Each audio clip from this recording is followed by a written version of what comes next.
Lady Diana کی موت کو 20 سال گزرنے کے باوجود آج تک کسی کو معلوم نہیں تھا کہ ان کے آخری الفاظ کیا تھے، مگر ان کی 20ویں برسی کے موقع پر ایک ریسکیو آفیسر نے پہلی بار یہ راز دنیا کے سامنے کھول دیا ہے۔ جب 31 اگست سن 1997 کے روز ڈیانا کی گاڑی کو حادثہ پیش آیا تو سارجنٹ ہیویئر گومیلن وہ پہلے شخص تھے جو ان کی مدد کو پہنچے۔ وہ اس ریسکیو ٹیم کی قیادت کر رہے تھے جو حادثے کے فوری بعد جائے وقوع پر پہنچی تھی۔ نجی ٹی وی کی ایک رپورٹ کے مطابق سارجنٹ ہیویئر کا کہنا ہے کہ وہ حادثے کی جگہ پر پہنچے تو لیڈی ڈیانا کو گاڑی کے پچھلے حصے میں نیم بے ہوش پایا۔ وہ کچھ کہنے کی کوشش کر رہی تھی جسے سننے کے لیے سارجنٹ ہیویئر ان کے قریب ہوئے تو یہ الفاظ سنائی دیے: مائی گاڈ، یہ کیا ہو گیا۔ اس واقعے کے متعلق پہلی بار انٹرویو دیتے ہوئے 50 سالہ سارجنٹ کا کہنا ہے کہ یہ شہزادی کے آخری الفاظ تھے کیونکہ اس کے بعد وہ کچھ نہیں بولی اور اسپتال پہنچنے کے بعد ان کی موت واقع ہو گئی۔ سارجنٹ ہیویئر نے مزید بتایا کہ اس وقت مجھے امید تھی کہ وہ بچ جائیں گی۔ جب انہیں جائے وقوع سے لے جایا جا رہا تھا تو وہ ہوش میں تھیں، لیکن جب انہیں اسٹریچر پر ڈالا جا رہا تھا تو یوں محسوس ہوا کہ گویا انہیں دل کا دورہ پڑ رہا ہے۔ بعد ازاں ہسپتال میں ان کی موت ہو گئی۔ سارجنٹ ہیویئر نے بتایا کہ جب میں جائے حادثہ پر پہنچا تو مجھے معلوم نہیں تھا کہ گاڑی میں کون ہے۔ میں نے ایک خاتون کو گاڑی کے پچھلے حصے میں شدید زخمی حالت میں دیکھا جو ابھی تک زندہ تھی اور اس کے ہونٹ ہل رہے تھے۔ اس کے دائیں کندھے پر زخم آیا تھا لیکن باقی جسم پر زخم یا خون نظر نہیں آ رہا تھا۔ جب وہ ایمبولینس میں تھی تو ہوش میں تھی، لیکن بعد ازاں اسپتال میں اس کی موت واقع ہو گئی۔ مجھے بعد میں پتہ چلا کہ وہ شہزادی ڈیانا تھی۔ کروڑوں دلوں پر راج کرنے والی برطانیہ کی شہزادی لیڈی ڈیانا، جنہیں پرنسس آف ویلز بھی کہا جاتا ہے، 1 جولائی سن 1961 کو برطانیہ کے علاقے نورفولک میں پیدا ہوئی۔ شہزادی ڈیانا کو ہمیشہ سے ہی تعلیمی سرگرمیوں سے زیادہ فلاحی کاموں میں دلچسپی تھی۔ 29 جولائی سن 1981 کو برطانیہ کے ولی عہد شہزادہ چارلس کے ساتھ رشتہ ازدواج میں منسلک ہوئی۔ ان کی شادی کو فیری ٹیل میرج قرار دیا گیا اور دنیا بھر میں کروڑوں لوگوں نے ان کی شادی کی تقریب دیکھی۔ ان کے 2 بیٹے شہزادہ ولیم اور ہیری ہیں۔ دنیا بھر میں مقبول ترین شاہی جوڑے میں شادی کے 16 سال بعد اگست سن 1996 میں طلاق ہو گئی۔ ڈیانا کی عالمی سطح پر مقبولیت کا بڑا سبب ان کی خوبصورت شخصیت تھی۔ طلاق کے بعد بھی ان کی مقبولیت میں کوئی کمی نہ آئی۔ ڈیانا کی مقبولیت کا اندازہ اس بات سے لگایا جا سکتا ہے کہ دنیا میں سب سے زیادہ تصاویر لیڈی ڈیانا کی کھینچی گئی۔ لیڈی ڈیانا اکثر اپنے انٹرویوز میں کہتی تھیں کہ زندگی کی ناچاکیوں سے دل برداشتہ ہو کر انہوں نے خود کو فلاحی سرگرمیوں تک محدود کر لیا ہے۔ کبھی انہوں نے بارودی سرنگوں کا معاملہ اٹھایا تو کبھی ایڈز کے خاتمے پر لب کشائی کی۔ شہزادی ڈیانا 31 اگست سن 1997 میں پیرس میں کار حادثے کے نتیجے میں دنیا فانی سے کوچ کر گئی، تاہم ان کی پرکشش شخصیت اور فلاحی خدمات ہمیشہ یاد رکھی جائیں گی۔ شہرت کی بلندیوں کو چھونے والی شہزادی لیڈی ڈیانا ایک انتہائی ہمدرد اور نیک دل خاتون تھی۔ دنیا بھر میں لیڈی ڈیانا کے لیے محبت کا اندازہ اس بات سے لگایا جا سکتا ہے کہ ان کی وفات پر دنیا بھر سے بھیجے جانے والے پھولوں کی تعداد اتنی تھی کہ شاہی محل میں پھول رکھنے کی جگہ باقی نہ رہی۔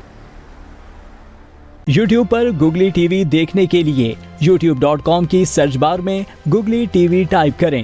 گوگلی ٹی وی کے پیج پر سرخ رنگ کے سبسکرپشن والے بٹن پر کلک کرنا نہ بھولیے۔ YouTube پر اپلوڈ ہونے والی ویڈیو سے باخبر رہنے کے لیے بیل آئیکن پر کلک کیجیے۔ آپ کو ہر نئی آنے والی ویڈیو کے بارے میں نوٹیفیکیشن موصول ہو جائے گا۔